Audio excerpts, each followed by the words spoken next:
Damian's POV. Nagising ako sa malamig na espasyo sa tabi ko. Agad akong bumangon, inabot ang gilid ng kama kung saan dapat nakahiga si Belle pero walang ibang naroon kundi ang bahagyang lukot na kumot at ang amoy niyang naiwan sa unan. Mabilis akong lumabas ng kwarto o maasang matatagpuan siya sa sala o sa kusina pero walang Belle na sumalubong sa akin. Napamura ako sa sarili. Dali-dali kong kinuha ang cellphone ko sa bedside table at tinawagan siya. Isang beses, dalawang beses, tatlong beses. Pero wala, patay ang phone niya. Lintik. Napabulalas ako. Pinipigilan ng bugso ng kaba sa loob ko. Hindi siya maaaring umalis. Hindi siya pwedeng basta na lang mawala. Damn it, Belle. Kahapon lang ramdam kong bumigay na siya sa akin. Ramdam kong nagbukas na siya na kahit papaano ay may puwang na akong nakuha sa puso niya. Pero ngayon, bigla na lang siyang nawala na parang bula. Hindi po pwedeng ganito lang yon. Binalot ng tensyon ang dibdib ko habang pababa ako sa hagdan. Malamang nasa penthouse pa rin siya, hindi ba? Siguro lumabas lamang siya saglit. Nagbabakasakali ako. Diretso ako sa kusina, walang bell. Sa balcony, wala. Sa guest room, wala pa rin. Hanggang sa mapansin kong isang bagay na tuluyang nagpakirot sa dibdib ko. Wala na ang mga gamit niya. Ang ilang sapatos niyang madalas kong nakita sa shoe rack, wala na. Ang handbag niyang palaging nakasabit sa may pintuan na wala na rin. Umalis siya. Hindi ko alam paano ko tatanggapin yon. Parang may kung anong humigpit sa lalamunan ko habang nakatayo ako sa gitna ng sala, nakatitig sa kawalan. She left at di ko alam kung kailan siya babalik. Hindi ako nag-aksaya ng oras. Agad kong tinawagan si Hector, ang pinaka-pinagkakatiwalaan kong tao sa security team ko. Hanapin mo si Belle? Utos ko sa kanya. Hindi alintana kung umaga pa lang. Napansin niya siguro ang urgency sa boses ko kaya mabilis siyang sumagot. Saan niyo po huling nakita si Ma'am Belle, sir? She was right here last night. Pagkagising ko, wala na siya at patay ng phone niya.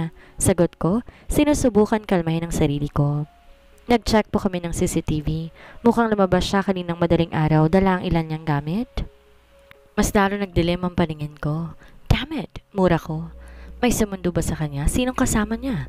Wala po sir, nag-book lang siya ng ride. Mas lalong bumigat ang pakiramdam ko. Bantayin mo ang kondo niya, malamang doon siya tumuloy. Yes sir. Agad kong tinapos ang tawag at mabilis na kinuha ang code ko. Kung iniisip niyang tatanggapin ko lamang ang bigla niyang pag-alis, nagkakamali siya. Wala akong inaksayang oras. Pinaharurot ko ang sasakyan patungo sa dating kondo ni Belle. Hindi ko inisip kung may trabaho ba akong dapat asikasuhin ngayon. Ang importante lang sa akin, makita siya at malaman kung bakit siya umalis. Pagdating ko sa building, agad akong lumapit sa reception. Belle Ramirez Villarreal, nasa unit niya ba siya? Tanong ko sa receptionist na halatang nagulat sa presensya ko. Nagkatinginan ng staff bago nagsalita ang isa. Yes, Sir Damian. Kadarating lang po niya kaninang umaga.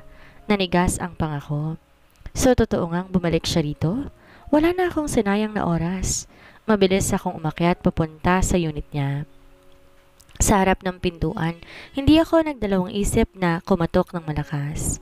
Belle, tawag ko. Walang sumagot. Alam kong nandyan ka.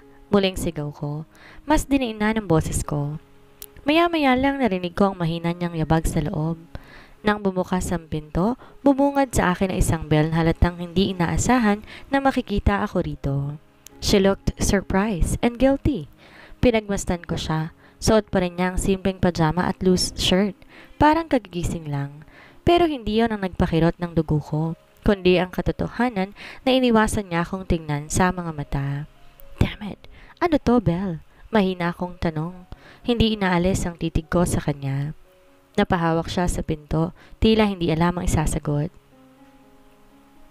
Damian, wag mong sabing hindi mo to pilinano dahil kitang-kita ko na wala ang mga gamit mo sa penthouse. Madiin kong sabi.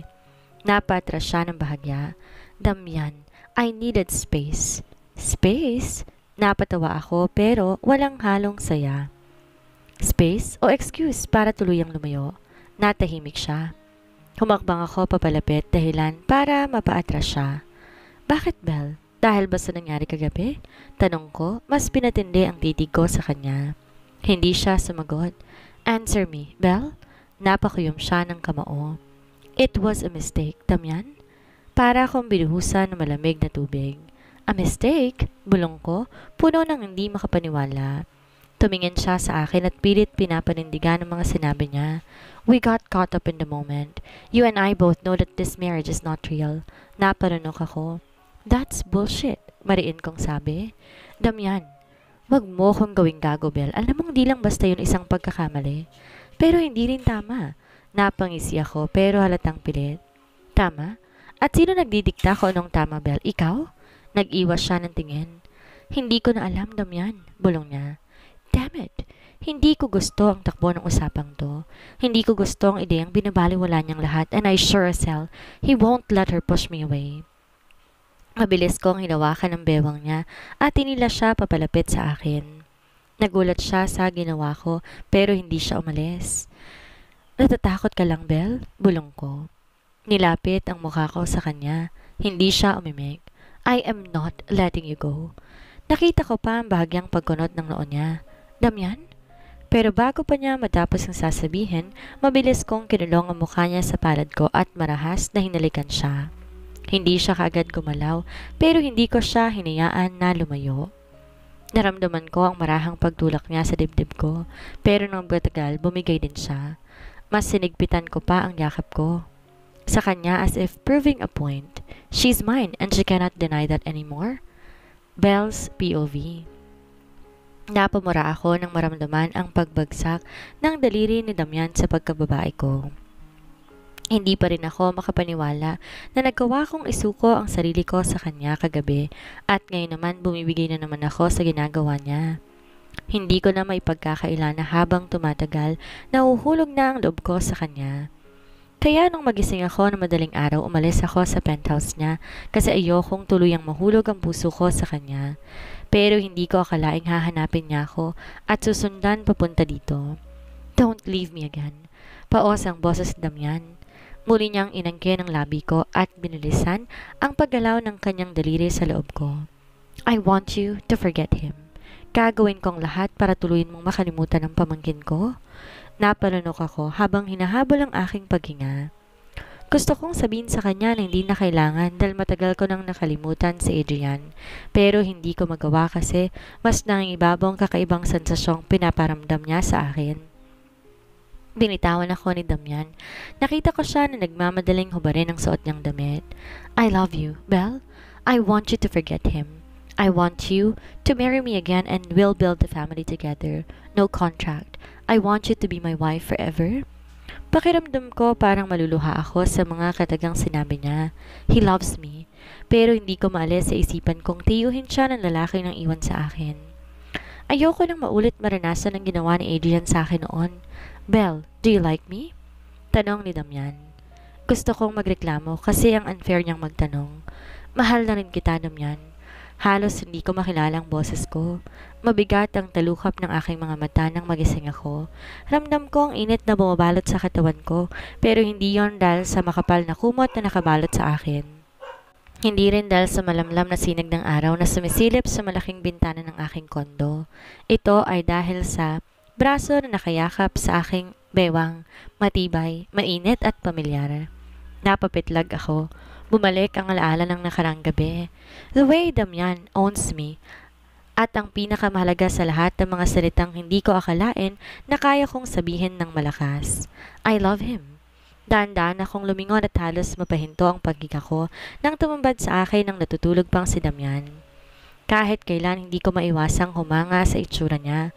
Matangos ang ilong, perpektong hugis ng mata at ang bahagyang magulong buhok niya lalo nagbigay ng rugged charm. Pero ang pinaka nakakabaliw sa lahat ay ang kakaunting ngiti sa kanyang labi. Parang batang nahimbing ang tulog. Sinong mag-aakala ng lalaking to? Ang matigas ang ulo, possessive at minsay nakakainis na si Damian Villarreal, kayang magmukhang payapa at inosente habang natutulog. Napangiti ako. Dahan-dahan kong hinaplos ang gilid ng mukha niya. Kung kahapon lang ito nangyari, baka hinayaan ko pa rin ang sarili ko na magtago sa likod ng kontratang kasal na ito. Pero hindi na ngayon. Dahil kahapon, pareho na naming inamin ang nararamdaman namin sa isa't isa. Mahal namin ang isa't isa. Biglang gumalaw si Damian at bago pa ako makapag-react, nagmulat siya at agad akong hinila papalapit. Ay, Damian! Napasinghap ako nang maramdaman ang init ng katawan niya na sumalubong sa akin. Ilang sandali lang ramdam ko ang mabigat niyang bisig sa bewang ko. Ang mukha niyang nakabaon sa leg ko at ang mainit niyang hininga na dumadampi sa balat ko. "Where do you think you're going? Bulong niya. Paos ang boses ng huli dahil sa bagong gising. "Aalis ka na naman ba? Gusto mo bang mamagaang?" Hinampas ko ang balikat niya. "Bastos!" Napasinghap ako nang maramdaman ang bahagyang dampi ng labi niya sa aking leeg. "Damian!" Napangisi siya, mas lalong idiniin ang yakap sa akin. "Good morning to you too, Mrs. Villarreal." Aniya at sa wakas iniangat niyang ulo para tingnan ako. Tila nagising ako sa init ng titig niya. May halong pagnanasa, lambing at isang bagay na hindi ko pa rin kayang sukatin. Napakurap ako, pilit na nilalabanan ang epekto niya sa akin. "Bitawan mo na ako." "Not a chance." He smirked at bago pa ako makapagsalita, mabilis niyang dinampi ang halik sa aking labi. Mabilis lang, bahagya lang, pero sapat para mag-init ang buo kong katawan. Lalo na nang titigan niya ako ng napaka-seryoso. "You're not running away again, Belle?" Bulong niya. Puno ng pangako ang boses niya. "Hindi na." Dahan-dahan akong tumango. "Hindi na." Makalipas ang ilang minuto, bumangon na rin kami sa kama. Well, ako ang bumangon. Si Damian on the other hand, nagmistulang makulit na bata na ayaw akong pakawalan. "Damian, breakfast na tayo," sabi ko. Pilit na inaalis ang kamay niyang nakayakap sa bewang ko. Nakatayo kami sa harap ng dresser. "Let's just stay in bed. 8:00 na." "And?" Napairap ako. "May trabaho ka?" Napahinga siya na malalim bago dahan-dahang bumitiw. Pero bago ko makalayo, kinulong niya ako sa pagitan ng dresser at ng katawan niya.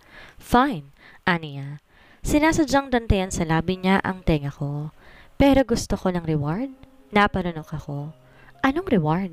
Ngumiti siya, hinaplos ang pisngi ko. "Kiss me." Napasinghap ako. "Ha?" "Come on, Belle. Give your husband a good morning kiss." Napanunok ako. Alam ko binibiro lamang niya ako pero may parte sa akin na gusto siyang seryosohin. Kaya bago ko pa mapigilan ng sarili ko, dahan-dahan akong tumayo sa dulo ng aking mga daliri at dumampi ang labi ko sa pisngi niya. Mabilis lang pero sapat para mapangiti siya. "Good girl," aniya at saka kumindat bago lumabas ng kwarto at naiwan akong tulala. Habang nasa kusina, abala ko sa paghahanda ng breakfast. Habang si Damian naman tahimik na nakaupo sa counter, pinapanood lang ako. "Stop staring, Damian." Reklamo ko. Hindi na matiis ang titig niya. "What? I am just appreciating the view." Sagot niya. Walang kahirap-hirap. Nahinatak ako para maupo sa tabi niya. Kinuha niyang isang piraso ng pancake mula sa plato ko at sinubuan ako. "Here," bulong niya. Napakurap ako. "Damian, kaya ko naman kumain mag-isa." "Just eat, Belle." Wala na akong nagawa kung hindi ang sundin siya. Habang umunguya ako, patuloy lamang siyang nakatitig sa akin. Tila klinikitikal sa utak niya ang bawat galaw ko. "Ano?" Tanong ko. Di na matiis ang nakakapasong init ng tingin niya. "Nothing," sagot niya, tsaka hinaplos ang buhok ko. "Ang ganda mo lang kasi." Ang swerte ko naman sa asawa ko. Di ko na napigilan ang sarili kong mapangiti. Kahit hindi ko aminin ng malakas. Damn, I love this man. Belle's POV. Tahimik lang ako habang nasa loob ng sasakyan, nakatanaw sa labas ng bintana. Sa totoo lang, tahimik lang ako. Hindi ko alam kung paano pakikitunguhan ang biglang pagbabago ng ugali ni Damian. Kung dati lagi siyang naglalagay ng pader sa pagitan namin, ngayon naman pakiramdam ko ayaw na niya akong pakawalan. Napailing ako nang maalala ang kaninang umagang hindi niya pagpapaalis sa akin sa kama. Ang pagiging sobrang clingy niya sa loob ng kondo at ngayon, habang nasa sasakyan, hawak-hawak niya ang kamay ko mula kanina. Alam kong normal lang naman na humawak ng kamay ang isang mag-asawa. Pero iba kasi dito, dati-dati ni hindi man lang niya ako mahawakan kapag may ibang tao sa paligid. Pero ngayon, mahigpit ang pagkakahawak niya. Na parang may takot siya na baka bigla na lang akong mawala. "Damian, ano bang problema mo?" Tanong ko. Bahagyang ginalaw ang kamay ko para ipaalam sa kanya na masyadong mahigpit ang kapit niya. "Nothing." I turned to him and raised an eyebrow. "Nothing?" "Yeah." Hindi man lang siya nag-abala na tingnan ako.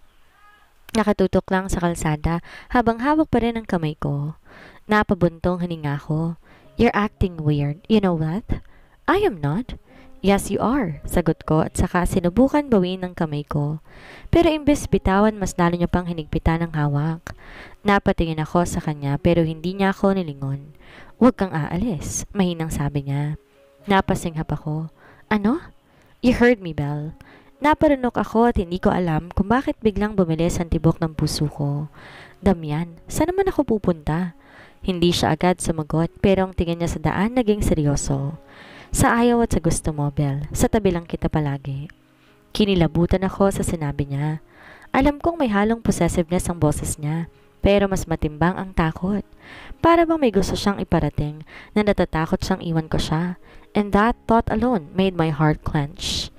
Pagdating namin sa opisina, hindi ko na kailangan hawakan ang door handle ng kotse dahil nauna na siyang lumabas at binuksan niya yon para sa akin. Damian, kaya ko namang bumaba mag-isa. Bulong ko, lalo na mapansin kong maraming empleyado ang nakatingin sa amin. Shut up and hold my hand, sabi niya bago niya inabot ang kamay ko. Napakurap ako. Ha? Ayaw mong bumaba? Fine. Dito ka na lang sa kotse buong araw. Aniya at tila may pananakot sa tono niya. I rolled my eyes. Alam ko, hindi ako titigilan nito. I placed my hand in his, and as soon as I did, he pulled me gently out of the car. Ilang hakbang ka lang kami papasok sa Villarreal Holding Empire Building nang maramdaman ko ang kakaibang atmosphere sa paligid. Lahat ng empleyado, kahit abala sa kani-kanilang trabaho, ay tila may isang bagay na pinagtatakhan. Narinig ko ang mga bulungan sa paligid. Bakit ang sweet ni Sir Damian kay Ma'am Belle? Teka, hawak kamay sila? Hindi ba strict si Sir? Hindi ba cold siya? Ba't parang ibang Damian Villarreal ang nakikita natin ngayon?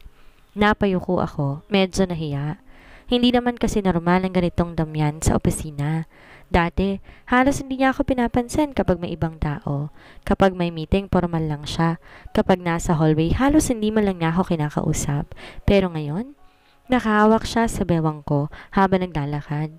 At kapag may lalaking dumadaan na tila napapatingin sa akin, mas lalo pa niyang hinahapit ang pagkakahawak sa akin.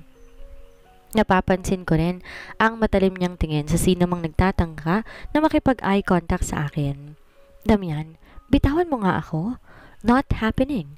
Pero ang daming nakatingin sa atin. So? Diyos ko, Damian. Ang cold mo sa opisina dati, ngayon para kang clingy na. Bago ko pa matapos ang sasabihin ko, bigla niya akong hinarap.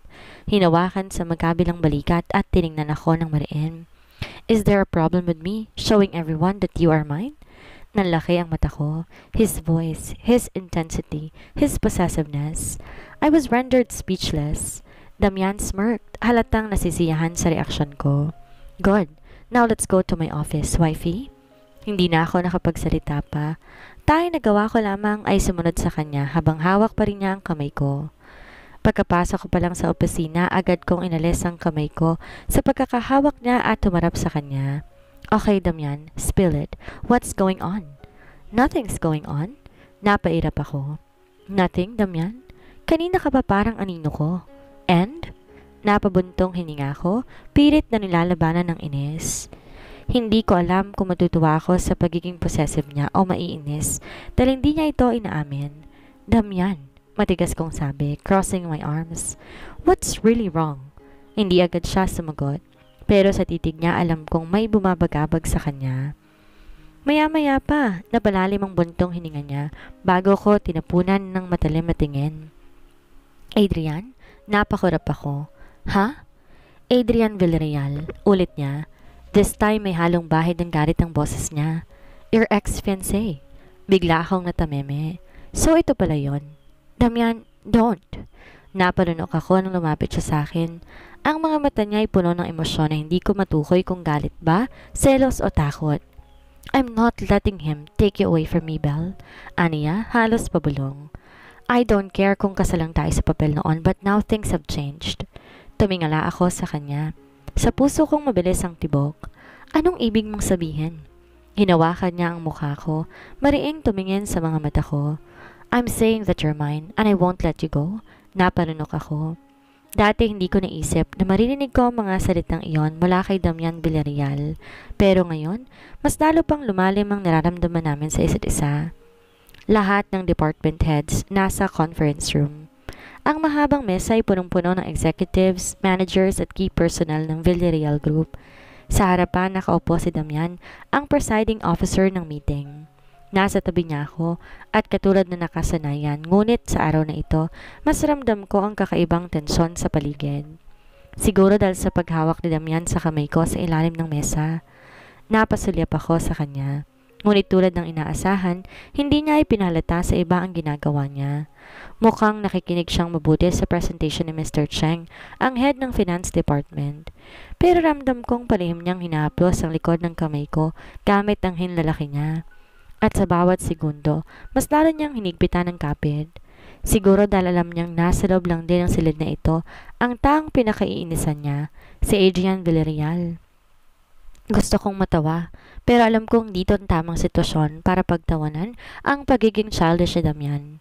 Lalo na mapansin kong di pa rin tumigil sa pagtitig si Adrian.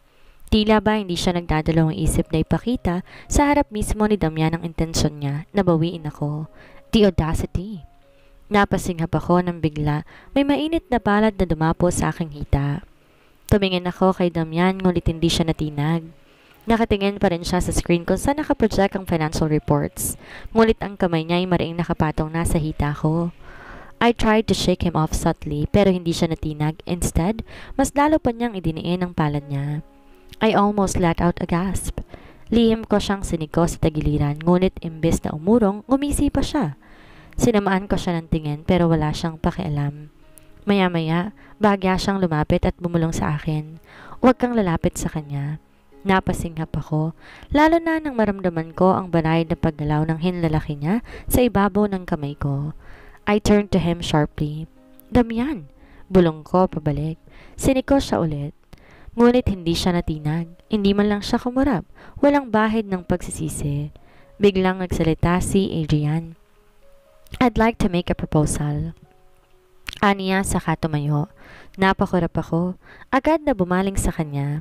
Ngumiti siya sa akin bago muling ibinaling ang atensyon sa lahat. I am proposing a merger between Villarreal Group and A&V Holdings. We believe that this partnership will bring exponential growth to both our companies. Maya-maya tumingin siya sa akin. At syempre, gusto kong pangunahan ang proyektong ito. Kasama ang fiancé ko. Narinig ko ang mahinang bulungan ng ibang executives.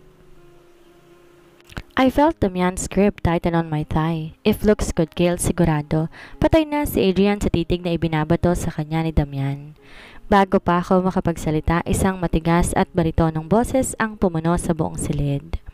She is not your fiancé. Napalingon ang lahat kay Damian na ngayon madilim na ekspresyon sa mukha. Nakadeadpan siyang nakatingin kay Adrian at sa tono pa lang ng boses niya alam ko pinipigilan lamang niya ang sariling sagurin ng pinsan niya. Adrian smirked. She is my wife. Biglang natahimik ang conference room. Alam kong ang iba ay hindi pa rin sanay na marinig na inamin na ni Damian sa publiko ang relasyon namin. Sa ilalim ng mesa ramdam ko ang pagsisikip ng hawak niya sa kamay ko. Tila ba gusto niyang iparamdam sa lahat, lalo na kay Adrian na pag-aari niya na ako. Nagtagpo ang mga mata namin ni Adrian. May kung anong lungkot sa tingin niya pero hindi ako natinag. Napabuntong hininga siya bago ngumiti. Well then, I guess I should have said ex-fiancé. My apologies. Tila hindi yun sapat kay Damian.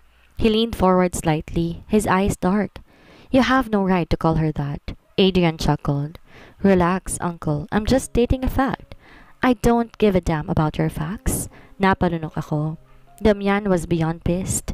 Pero hindi pa tapos si Adrian. He turned to me at sa harap ng lahat, sinabi niyang di ko inaasahan. I still love you, Belle? Nag-freeze ako. Ang daming tao dito at hindi tong tamang lugar para sabihin ng mga ganitong bagay. Pero bago pa ako makapagsalita, Damian slammed his hand on the table. Bang!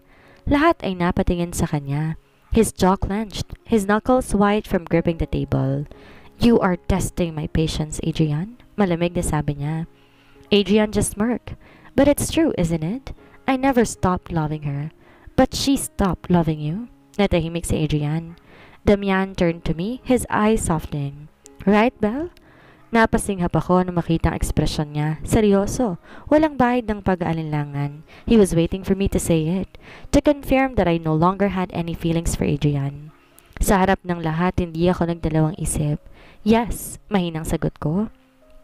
Agad bumaling si Adrian sa akin, tila hindi makapaniwala. Nakita kong sakit sa mga mata niya pero wala na akong magagawa. I had made my choice. Damian smiled and for the first time today, he finally relaxed. Ngunit bago pa tuluyang matapos ang tensyon, isang bagay pa ang ginawa ni Damian na nagpatigil sa mundo ko. Tumayo siya, lumapit sa akin at bago pa ako makapigil, hinila niya ako sa tabi niya and then, right in front of everyone, he kissed me.